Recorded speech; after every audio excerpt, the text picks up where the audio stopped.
नमस्कार, मैं हूं विकास वर्मन। आप देख रहे हैं IBC24 का खास चैनल खबर विभाग। हम खड़े हैं ऐसे रामलीला मैदान में जहां ये रामलीला मैदान जो कि अब सब्जी मंडी और गंदगियों का अंबार बन चुका है। ये आप देख सकते हैं मेरे पीछे कई सब्जी मंडी यहाँ दुकानें लगी हुई हैं, बाकायदा यहाँ पर व्यापार चल रहा जो कि पूरा ये रामलीला मैदान है। और यहाँ पर कई तरीके की दुकान लगाई गई है, यहाँ से मसाला की दुकान, और यहाँ पे देखा जा सकता है कि जिस तरीके से वाहन पार्किंग तक की व्यवस्था की गई है। आप देख सकते हैं यहाँ पे जानवर भी आए दिन यहाँ पे भरे रहते हैं, जो कि पूरी तरीके से चारों तरफ से बंद कर देना चाहिए था, मगर नहीं हुआ। कई सालों से यहाँ पर रामलीला मैदान जो कि है और यहाँ पर इसी तरीके की स्थिति बनी हुई है। आप मेरे पीछे देख सकते हैं पूरा रामलीला मैदान है। यहाँ पर आप देख सकते हैं कि पूरा रामलीला मैदान का जो मंच है आज जो कि खुला हुआ है। यहाँ पर कभी न कभी कोई छोटे मोटे कार्यक्रम तो होते हैं, मगर रामलीला जिस तरीके से भव्यता से रामलीला होती थी वो अब यहाँ पर नहीं होती है। अब यहाँ पर सिर्फ और सिर्फ सब्जी मंडी और यहाँ पर गंदगी का अंबार लगा रहता है। आप देख सकते हैं यहाँ पर मेरे पीछे यहाँ पे पूरी सब्जियों और फल मंडी भी बनी हुई है। आइए हम और भी कुछ लोगों से बात करेंगे जो कि यहाँ के नेता भी हैं, यहाँ के स्थानीय लोग भी हैं, उनसे भी बात करने की कोशिश करेंगे और उनसे जानेंगे कि इस रामलीला की स्थिति ऐसे क्यों हुई। हमारे साथ मौजूद है यहाँ के व्यापारी वर्ग के लोग भी हैं, हम उनसे भी बात करने की कोशिश करेंगे कि रामलीला की जो स्थितियाँ हैं वो इस तरह की कैसे बनी और कितने सालों से ऐसे क्यों हुआ है। आइए हम उनसे भी बात करने की कोशिश करेंगे। क्या नाम है भाई साहब आपकी? मैं शरद अग्रवाल, गोल बाजार रामलीला कमेटी का एक कार्यकर्ता हूँ और वर्तमान में रामलीला कमेटी का सब काम देखा करता हूँ। जिस तरीके से रामलीला मैदान तो है ये, मगर अब ये मंडी बन गया है। सब्जी मंडी हो गई, फल मंडी हो गई, कार पार्किंग हो गई, कचरा घर तक बन चुका है। इसका कारण क्या है? ये सब बड़े भैया नगर निगम की कमजोरी के कारण ये सब दिक्कत हो रही है। हालांकि इसको बड़ा संघर्ष करना पड़ा हम गोल बाजार रामलीला कमेटी को उस मैदान को खाली करने के लिए, लेकिन वर्तमान में नगर प्रशासन की अव्यवस्था के कारण या नगर प्रशासन ध्यान नहीं देता नगर निगम, इसलिए बड़ा अव्यवस्थित है, गंदगी भी है। इसके अलावा आप देखें तो सब बैठे रहते हैं। हमारा तो प्रयास ये है कि इस मैदान को विधिवत रूप से गरीबों को भी मत भगाइए, शाम के शाम वो बाकायदा उड़ जाएं। और पार्किंग की अगर व्यवस्था हो तो शहर में पार्किंग की बहुत अच्छी व्यवस्था हो सकती है। जिस तरीके से देखा जाए, यदि आप रामलीला में इन चीज़ों को लाते हैं तो गंदगी तो बरकरार रहेगी, लोगों की सोच जो होगी वो हमेशा रामलीला गंदा ही रहता है, इस तरीके की सोच आएगी। तो इसको खाली करने के लिए अभी जिला प्रशासन से आप लोगों ने क्यों नहीं गुजारिश करी? देखिए, हम लोग हर साल महालक्ष्मी के दिन रामलीला शुरू करते हैं और पूरे कुंवार के महीने तक चलती है। उस टाइम तो प्रशासन ध्यान देता है, इसके बाद प्रशासन राम भरोसे इस रामलीला ग्राउंड को छोड़ देता है और जितना गोल बाजार रामलीला कमेटी से बनता है वो अपने हिसाब से व्यवस्थाएं करती रहती है। आज भगवान के दया से इसी कारण से रामलीला के आयोजन के कारण ये ग्राउंड आज खाली है, नहीं तो नगर निगम तो इसको टकटकी निगाहों से देखती रहती कि कैसा कहाँ क्या किया जाए। तो हम लोग का तो यही प्रयास रहता है और अपने से रामलीला के दरमियान बाकायदा चारों तरफ आवेदन देते हैं पुलिस प्रशासन को, SP को, नगर निगम को और ट्रैफिक पुलिस को। तो सफाई तो होती है, लेकिन उसके और ये लोग ऐसा नहीं है सब शाम को उड़ जाते हैं। फिर रामलीला का आयोजन होता है और लगभग 12-1 बजे तक आयोजन होता रहता है और विधिवत रूप से आज से नहीं, लगभग 1884 से रामलीला हो रही है। लगभग 150 से 150 साल हो गए हैं और रामलीला होती है। हमारे साथ यहाँ पर रामलीला मैदान के कुछ पदाधिकारी भी मौजूद हैं, उनसे भी बात करने की कोशिश करेंगे। हमारे साथ रवि खरे जी हैं मौजूद हैं। रवि जी, आप ये बताइए, जिस तरीके से हर साल यहाँ पे रामलीला होती है, जो बड़े स्तर पर पहले हुआ करती थी, बड़ा भीड़ लगती थी और ये बड़ा साफ सुथरा रहता था, और इसकी जो स्थितियाँ है धीरे धीरे क्यों बदलती जा रही, गंदगी क्यों होती जा रही है यहाँ पर? रामलीला पिछले 1884 से होती चली आ रही है और रामलीला का मंचन बड़े रूप में ही होता है। चूंकि अब ये समय बदलता जा रहा है, पहले गांव देहात की पब्लिक भी आती थी, ग्रामीण क्षेत्र की ज़्यादा से ज़्यादा जनता आसपास की आ जाती थी। चूंकि अब हर जगह रामलीला का मंचन होने लगा है, दूरदर्शन आ गया है, TV चैनल आ गए हैं, तो TV के माध्यम से भी लोग अब रामलीला का मंचन देखने लगे हैं। लेकिन फिर भी कटनी की जनता बड़ी धार्मिक है। जैसे जब रामलीला प्रारंभ होता है, जैसे रामलीला बढ़ता जाता है, कटनी की जनता उत्साहित होकर रामलीला का आकर उसका मंचन का देखती है, उसका आनंद उठाती है। और आखिरी में अष्टमी, नवमी, दसवीं तो यहाँ पे पैर रखने के लिए जगह नहीं मिलती। आप दशहरा के दिन आइए, जिस दिन रावण दहन होता है यहाँ पे गोल बाजार रामलीला कमेटी के द्वारा रावण दहन किया जाता है, उस दिन आप आइए, पूरे ग्राउंड में आपको पैर रखने की जगह नहीं मिलेगी। जिस तरीके से मैं आपसे ये पूछना चाह रहा था, यहाँ की साफ सफाई, उसको लेकर आप लोगों ने क्या कदम उठाए हैं? क्योंकि यहाँ की जो जनता है अब इस क्षेत्र में आने से घबराती है, क्योंकि यहाँ गंदगी का अंबार लगा हुआ है। देखिए, रामलीला कमेटी को यह मैदान 20 दिन के लिए चाहिए पड़ता है। जब रामलीला का मंचन होता है। उसके बाद नगर निगम की जवाबदारी है, नगर जिला प्रशासन की जवाबदारी, इस रामलीला मैदान को कैसे खाली करा के इसको साफ सुथरा रखा जाए।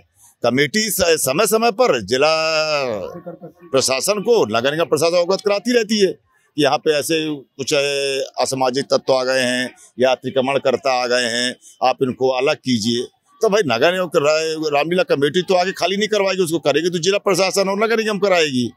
तो रामलीला कमेटी हमें समय समय पर सचेत करती रहती है उनको, और आग्रह करते रहते हैं और सुझाव देते रहते हैं।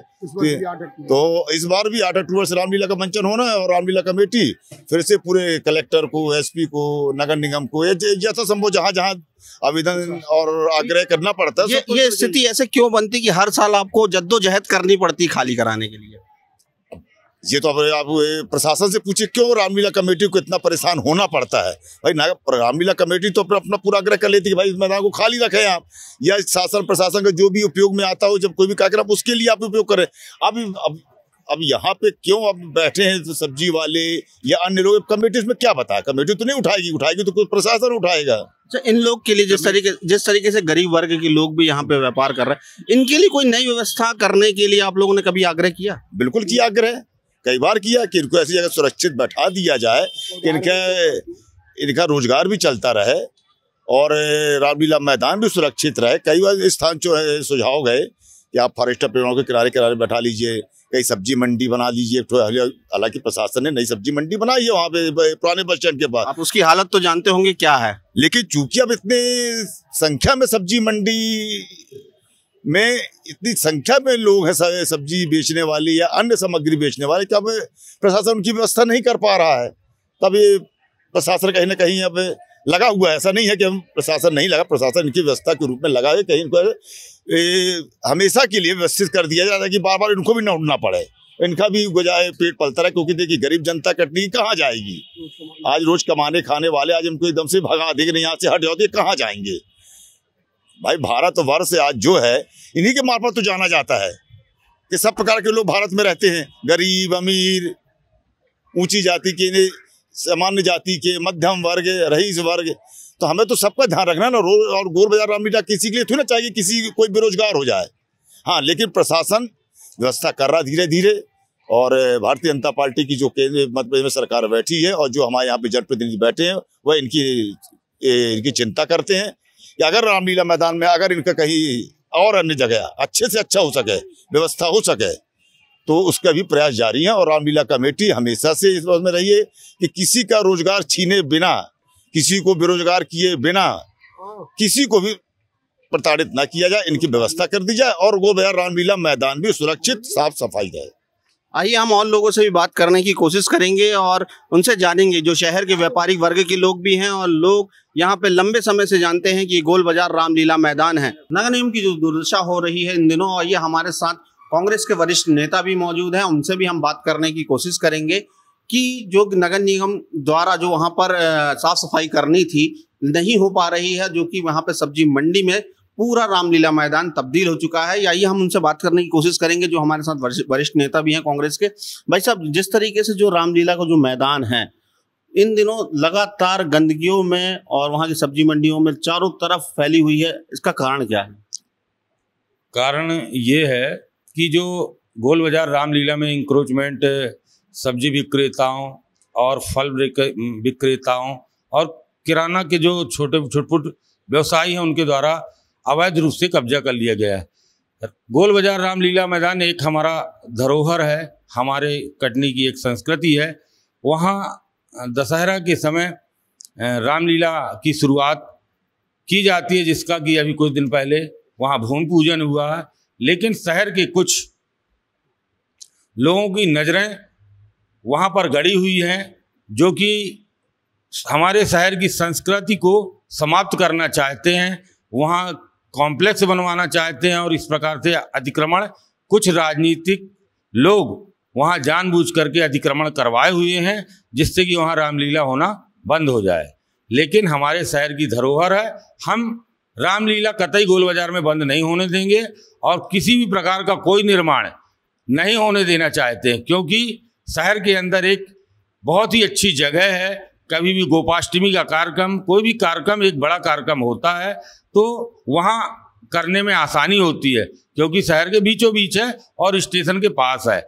लेकिन हमारे शहर के कुछ राजनीतिक लोग अपने स्वार्थ के लिए वहाँ की धरोहर को समाप्त करना चाहते हैं, जिसके लिए हम समाप्त नहीं होने देंगे और उसके लिए चाहे हमें आंदोलन करना पड़े। अमित भैया, जिस तरीके से वहां पर जो कि रामलीला मैदान के जो कुछ पदाधिकारी हैं, उन्होंने कई बार नगर निगम से इसकी शिकायत कर चुके हैं। उनका ये कहना है कि हर साल उन्हें खाली करने के लिए जद्दोजहद करना पड़ता है और कई बार नेताओं से भी उन्होंने गुजारिश की, मगर वो जस की तस स्थिति फिर हो जाती है।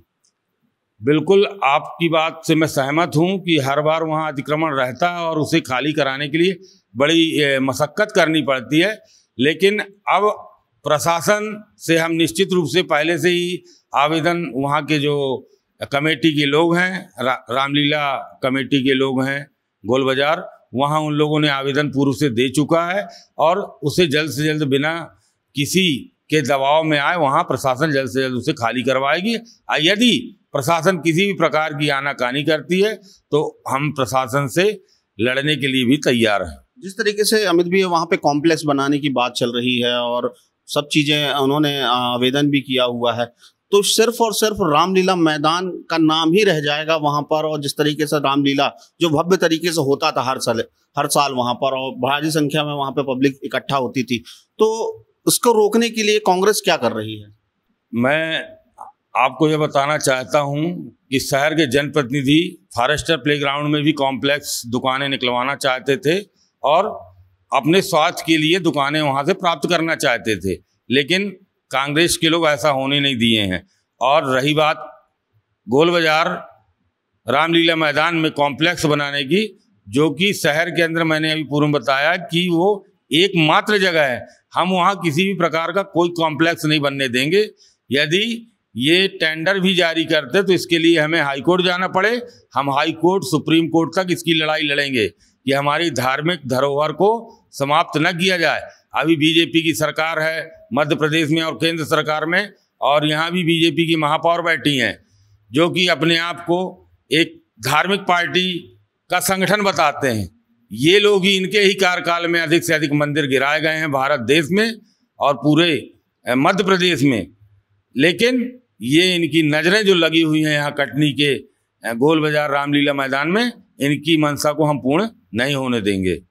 जिस तरीके से कांग्रेस के कई वरिष्ठ नेताओं का भी ये भी कहना है कि रामलीला मैदानों में कब्जा कराया गया है जानबूझकर और वहां पर एक कॉम्प्लेक्स बनाने की तैयारी, और सिर्फ वो रामलीला मैदान का सिर्फ नाम ही रह जाएगा, वहां पर कॉम्प्लेक्स होगा। लेकिन कांग्रेस ये दावा कर रही है कि उन्हें वहां पर रामलीला मैदान नहीं बनाने देंगे। और अब ये देखना बाकी होगा कि रामलीला मैदान रहता है कि कॉम्प्लेक्स। हमारे चैनल को लाइक, सब्सक्राइब और शेयर करना ना भूलिए। आगे भी आपको ऐसे दिलचस्प खबरें से हम रूबरू कराते रहेंगे। कटनी से विकास वर्मन की रिपोर्ट।